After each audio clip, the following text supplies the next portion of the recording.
Hi there, my name is Alan Thorn and I'm the course leader for indie games development at the National Film and Television School. There are many commonly held misconceptions and beliefs about the games industry that prevent people from choosing it as a rewarding career and from choosing to study how to build games. I call these the myths of games development. In these videos, I want to dispel these myths. You need already to be a programmer or a coder. You need to know how to code. First of all, many people are game developers without writing a single line of code. There are tools out there like game engines which contain features built inside them that allow you to build games visually without needing to write a single line of code. But of course, if you do want to know how to code, there are also options available to you. Tutor support, online tutorials, AI, and simply practicing using the software can help you learn code pretty quickly so that within a very short space of time, you will be surprised at the great games that you can make. One common belief that prevents people from entering the games industry is that you need really expensive software to do that. And it turns out you absolutely don't. A lot of the game engine software, the software you need to make games, is available completely free of charge. You can go online, download that software to your computer, install it, start making games and releasing games, and you don't need to pay a penny. So the software includes the Unity engine, the Unreal engine, Blender, the Godot engine. All of these are really fabulous tools and are available free of charge. You must already be an artist, knowing how to create 3D models and animations. There are many libraries out there, asset packs that come featured with the game engines that contain pre-made content you can add to your games. And if you want to learn to be an artist, then you can do that too. Plenty of the game engine tools out there and 3D software like Blender are easy to learn and pick up over time. And in a pretty short space of time, you might be surprised at what kind of content you can create for your games. You're too old. Maybe you're already in an established career and you've been in that for too long that simply changing career to the games industry isn't a viable option. I've worked with students from 23 to 63, all who have looked at changing their career and doing something completely different and have absolutely managed to do so. The other great thing about the games industry is that you can work from many different kinds of places. You could be in an office in the city centre, you could be working from home at your home office. So there are many options available to you if you want to start making games. You need really expensive equipment to make games. This might be a really expensive gaming laptop, a VR headset, other kinds of audio equipment. Well, you know what? All of that equipment is amazing and great and can really help you. But it turns out that to build a game, you don't need all of those things. You can even dust off your really old laptop and the chances are game development software will run on it and there will be games that you can make.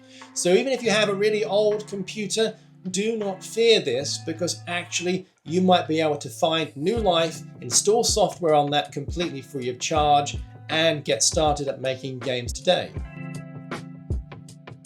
You'll never be able to build something that stands out from the crowd, something that gets noticed.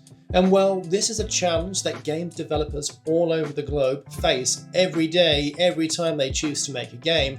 How will I be noticed? How will it get promoted? Who is going to see this and choose to buy my game? Well, aside from that being a problem that every developer faces, we've seen from the independent successes that do exist, that these are challenges that are surmountable in the right circumstances, the right time, with the right ideas. Please don't be deterred that just because there are many other people out there making games, that your ideas won't be the one that others see. There are things you can do, there are business plans that you can make, there are strategies you can follow to try to give yourself the best chances of success. I need experience. I haven't made any games yet, so how am I going to get started making games? This is the whole trap of people needing experience before they can even start building games. And let me just say to you that the best place to begin, the first place to start in many situations, is just to put yourself out there and start building your very first game. That might be independently by following some tutorials, by taking a course. Really, the best way to learn games development is by making games themselves. And using completely free software, you can absolutely do this. There's too much information to know. There's too many things that you have to learn. It might take positively a lifetime. Well, of course, if that were actually true, we wouldn't have any games developers at all. The fact that we do shows that this is eminently learnable stuff. It's a case of learning things gradually and learning things as you go. Please don't assume that you need to know everything about games development before making your very first game. No. Every single time a developer makes a game, they learn something new. They learn something new every day. So certainly every time you make a game, you are also going to be a student of games development, and all of this accumulated knowledge you're going to be learning along the way. So you don't need a massive body of knowledge just to get started. You can learn as you go. It involves really scary maths. That you need to be a mathematician to be a games developer, because just think about all those physical interactions, just think about all those numbers.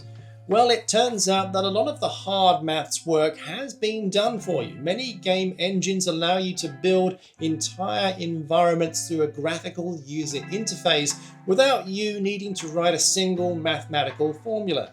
Sure, there are circumstances in which knowledge of maths can be indispensable and helpful to you, but that doesn't mean to say this is the case for every type of game that you might make. So there are certainly games you can make where knowledge of math is absolutely not required. Commercial and critical success is simply not accessible to independent games developers. Well, sure, there are plenty of indie games and indie developers out there who are not successful in any of these categories. That can absolutely happen. That's simply a risk of the creative industries. But there are also really great examples of people who have made games, in some cases one-person teams, who have transformed their lives around by deciding on the right idea for the right audience at the right time. Yes, this requires judgment, determination, and many other things besides. But so many independent games developers have shown consistently, again and again, that success, both critical and commercial, is open to you.